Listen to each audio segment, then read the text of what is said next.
Patai gaya aduk rame-rame. Gecok di lagi mana? Celok patai dah apa? Oh, manfaat. Pegang sikret dua krek. Hana manfaat. Hana pegang. Jadi pekan patai teruk Ramadan. Kaik kita jaga dia. Buat geru-geru dia tu patai. Pekan ngai rasa gehon. Hingga geru balik dah. Hal lidah. Gehon tat di dah pegang hegap dosa rayu tat. Di dah pegang ghibah, tak pegang tak fitnah ataupun tamu dusta ataupun tak puput ghibah benar. Tak pegang-pegang aib-aib berok. Tak pegang-pegang ghibah berok.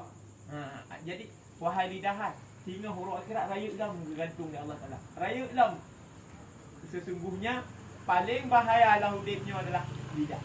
Maka waktu para sahabat duduk rame-rame, waktu truk Nabi, dengar waktunya sebahagian sahabat berbisik-bisikkan kepada sahabat yang lain. Kemudian datanglah Rasulullah.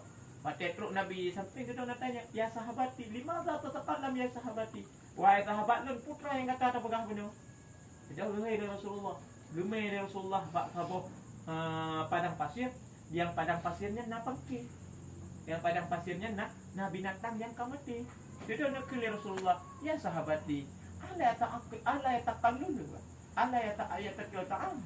Yang dapat jauh wahai sahabat lu. Ya Rasulullah, Rasulullah. Allah fi wasyum nya dah jom.